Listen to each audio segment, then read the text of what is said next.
Malik Carter stood on the modest wooden porch of his suburban home in St. Louis, the evening breeze rustling the edges of the faded hoodie he wore. In his hands was a tablet, glowing faintly in the dimming light, its screen filled with router settings and connection logs.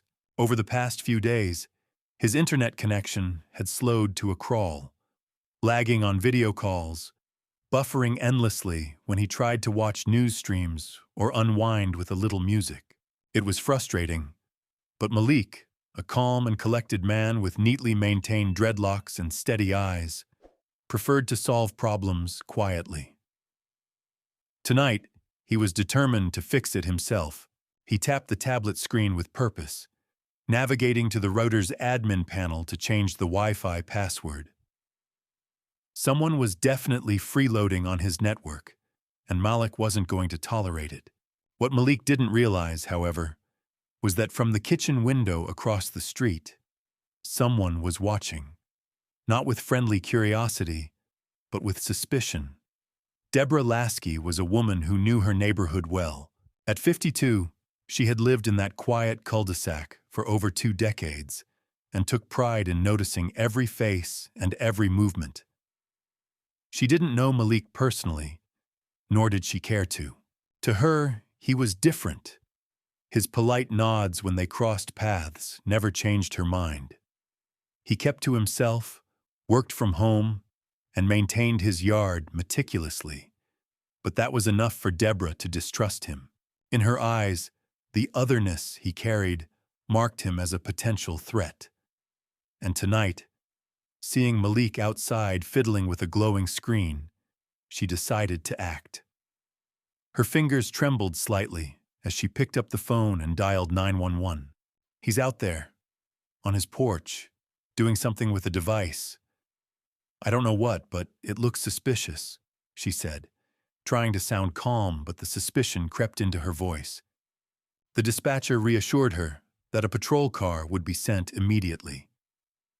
Meanwhile, Malik had no idea that his simple act of changing his Wi-Fi password had already triggered a chain reaction he could never have anticipated. Minutes later, a police cruiser rolled silently into the neighborhood. The flashing lights were off, but the rumble of the engine was unmistakable as it pulled up quietly in front of Malik's house. Malik didn't notice the car until 2 officers stepped out and approached him. The first officer was a young white man with a clean-cut appearance and an authoritative air. The second, Officer Delgado, was more seasoned, with a wary gaze that seemed to miss nothing. "Sir, can we see your ID?" the first officer asked, his voice polite but firm. "We received a call about suspicious activity." Malik nodded, already pulling out his driver's license. "Sure. What suspicious activity?" The officer's gaze flicked to the tablet. "What are you doing?" "I'm just changing my Wi-Fi password," Malik replied calmly, trying to keep his tone neutral. "Oh, I noticed some unknown devices connected, so I'm securing my network." The officer gave a short nod and walked back toward the patrol car with Malik's license. That's when things took a turn no one expected. Officer Delgado's brow furrowed as he looked over the database screen on the patrol car's laptop. "Hey, you might want to see this," Delgado said quietly.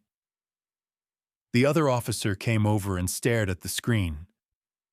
"Malik D. Carter," Delgado read aloud. 3 years ago, listed as deceased, Georgia, cause, car accident." Malik's heart skipped a beat. "Wait, what?" he said, barely able to keep the shock out of his voice. "Looks like someone's been using your identity," Delgado said, now more curious than suspicious. "According to the system, you're dead." Malik swallowed hard. He was very much alive. And this was no mistake. "Is this a mistake?" Malik asked, his lawyer's mind already racing. "Someone must have stolen my identity." Delgado nodded thoughtfully. "Could be. We're going to have to take you to the station for further questioning." At the police station, Malik sat in the sterile waiting room, a cup of coffee warming his hands. Despite the surreal situation, he kept his composure. Years as a litigator had taught him how to stay calm under pressure, and this was no different.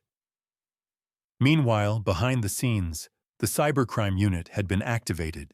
Specialists connected to the case were already tracing IP addresses, examining suspicious banking transactions, and piecing together a complex puzzle that extended far beyond a simple identity theft. An analyst pointed at a digital map displayed on a screen. Here's the IP address used for recent fraudulent activities. Loans, withdrawals, credit cards, all linked to Malik Carter's identity. The room went silent as all eyes shifted to the location marked by a blinking red dot on the map. "That's the house across the street from Malik's," the analyst said. Deborah Lasky was sitting in her living room when the officers knocked on her door. She put on a practiced smile, the kind she had honed over years of watching her neighborhood like a hawk. "Good evening, officers," she said, though her voice betrayed a hint of nervousness. "We need to speak with the tenant upstairs," one of the officers said. Deborah hesitated. "That's just my son, Richard. He's got a room here. I barely see him." The officers exchanged looks but nodded and went upstairs. Moments later, the door to the upstairs apartment opened. A young white man with a face twisted in panic stood there. Richard Lasky, wanted by federal authorities for 2 years. Back at the station, Malik was still waiting when the news came in.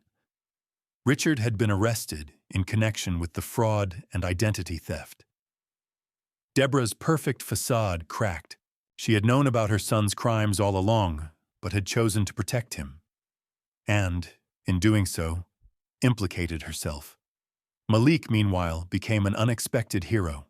He had done nothing more than secure his home network, yet his quiet action had unraveled a criminal operation that had used his name for years.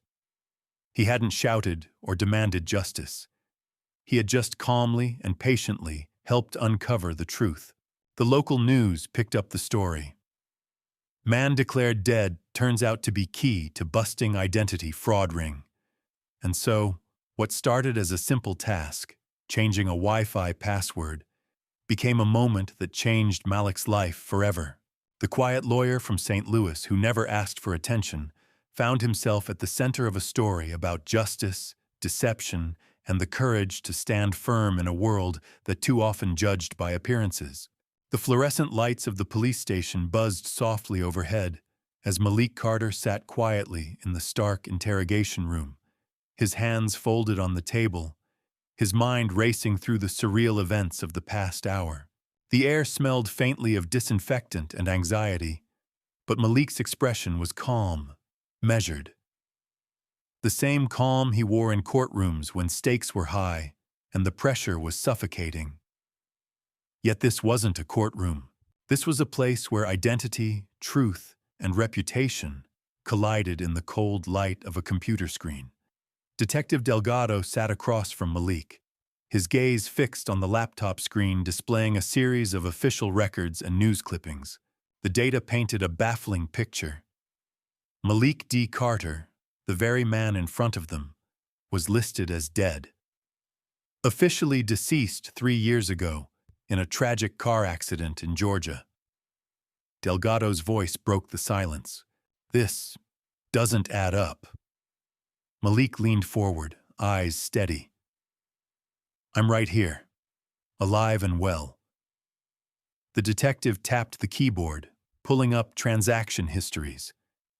"Someone's been using your identity, your name, your details, for a series of fraudulent activities. Loans, credit cards, cash withdrawals, and the address these activities are tied to. It's not your home. It's a place nearby." Malik swallowed hard. "Are you saying someone's been living under my name?" Delgado nodded.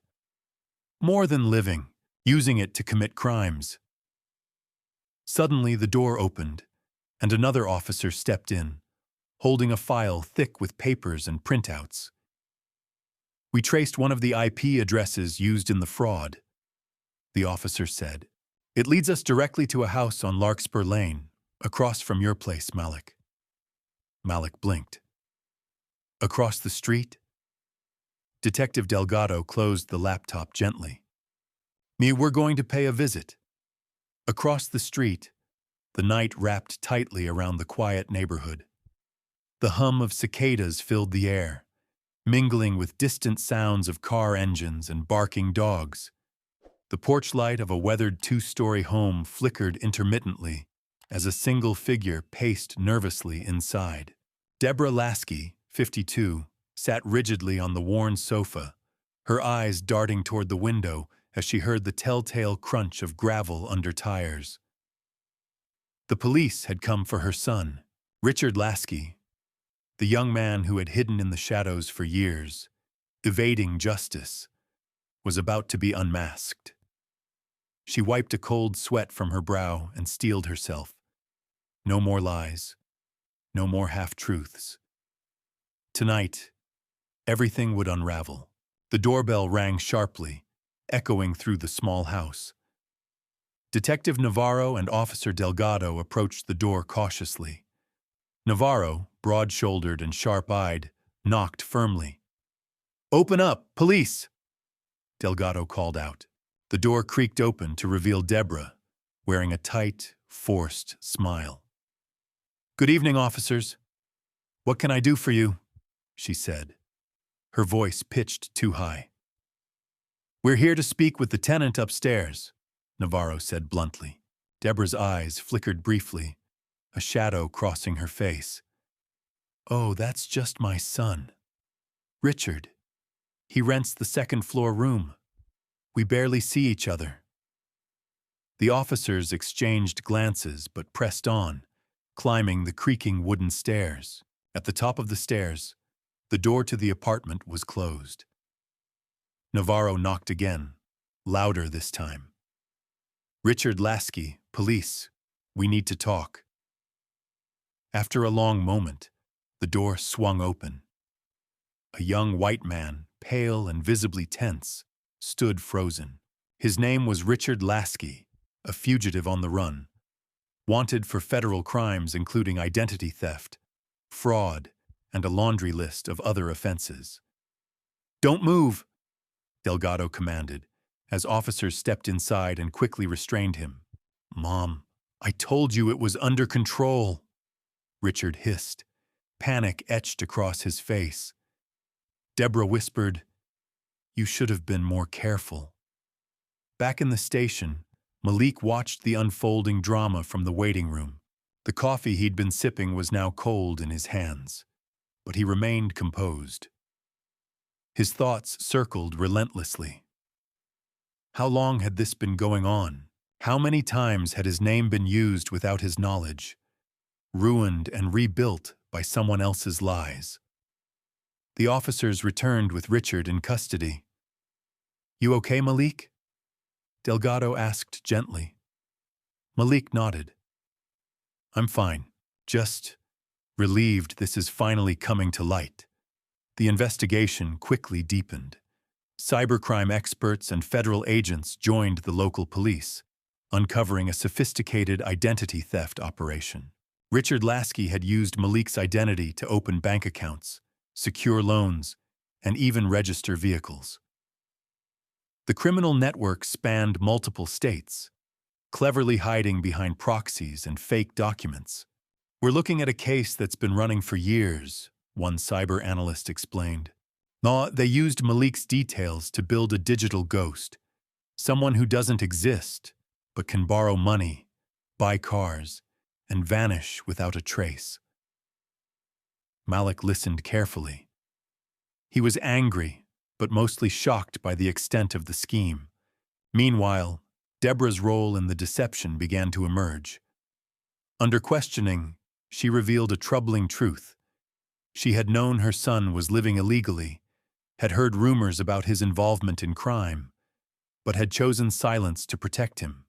"We just wanted to keep the family together," she said, voice trembling. "I never thought it would go this far." The officers exchanged looks of disbelief. The media caught wind of the story quickly. A local news outlet ran the headline, "Man declared dead cracks identity theft ring across from his own home." Malik's phone buzzed relentlessly. Messages from friends, colleagues, even strangers, all expressing support and disbelief. His quiet, private life was gone. He had become a symbol, not just of justice, but of resilience. That night, Malik stood on his porch once more, the tablet in his hands now displaying news stories about the case. Across the street, the lights in Deborah's home were dimmed. The neighborhood felt changed, a quiet tension hanging over the once familiar streets. Malik took a deep breath. The fight was far from over, but for the first time, he felt something new. Hope. As dawn approached, Malik sat by his window, reflecting on the strange twist of fate. A simple act, changing his Wi-Fi password, had cracked open a hidden world of crime and deception right in his own backyard. He knew there would be challenges ahead, but he also knew one thing: truth, even when buried under layers of lies, had a way of rising, and Malik Carter was ready to see it through. The sun was just beginning to cast a pale glow over the quiet suburban street, but tension crackled in the air like electricity before a storm. The house across from Malik Carter's had become the epicenter of a scandal no one expected, a place where secrets had been hidden behind closed doors for years. Detective Navarro and Officer Delgado stood at the foot of the stairs, leading up to the modest second-floor apartment inside Deborah Lasky's home. They exchanged a glance that conveyed unspoken understanding. This was no ordinary arrest. The weight of years of deception lay heavy in the air. Deborah sat stiffly on the couch below, her hands clasped tightly, nails digging into her palms. She had put on a mask of calm, but inside, panic and guilt churned wildly. Her carefully constructed world was crumbling. The door creaked open slowly, and there stood Richard Lasky, young, pale, and visibly shaken. His eyes darted around the room, searching for an escape that didn't exist. "Richard," Navarro said, voice low but firm, "you're under arrest for identity theft and fraud. You have the right to remain silent." Richard's protests were weak and desperate. "Mom, you promised me you'd cover for me. This isn't fair." Deborah's lips trembled as she whispered, "I did it for us, for our family." Malik, meanwhile, sat quietly in the police station's waiting room, the buzz of fluorescent lights echoing around him. His mind wasn't on the accusations or the scandal, but on something more profound: the fragile threads that connected him to the neighborhood he had tried to ignore. He thought of Deborah, a woman he had never spoken to, but who had spent years watching him with suspicion, and whose son had been using his name for crimes he didn't commit. He wondered how many other invisible stories were unfolding around him, hidden beneath the quiet facades of suburban life. Back at Deborah's home, officers were sorting through piles of documents, receipts, and electronic devices. Among the clutter, a thin envelope marked "personal" caught Malik's attention when he was later allowed to inspect evidence. Inside, a collection of letters, phone records, and maps revealed a tangled web of deception, a scheme that extended far beyond simple identity theft. It became clear Richard Lasky wasn't acting alone. This was part of a larger criminal network exploiting stolen identities, using them as pawns to hide their tracks. The neighborhood, once peaceful and predictable, now seemed fraught with tension. Neighbors whispered behind closed doors, casting glances at Malik's home and Deborah's in equal measure. Some expressed sympathy for Malik, the man wrongfully declared dead, now the unlikely hero exposing corruption and deceit. Others sided with Deborah, viewing her as a mother caught between loyalty and law. The media attention escalated quickly. Local news vans lined the street, cameras flashing as reporters sought the story behind the headlines. Malik's story became a symbol of resilience and quiet justice. The man who never asked for recognition but found himself at the center of a fight for truth. But amidst the chaos, Malik remained focused. He knew the road ahead was uncertain. There would be legal battles, personal reckonings, and moments that tested his patience and resolve. Yet he also understood something deeper, that justice often begins with small, quiet acts, like changing a password on a stubborn router. That evening, as the sun dipped below the horizon, Malik stepped onto his porch once more. Across the street, the house sat dark and silent. For a moment, Malik allowed himself to hope. Hope that truth would outshine prejudice. Hope that people could change. Hope that sometimes the face next door could be the one who changed everything.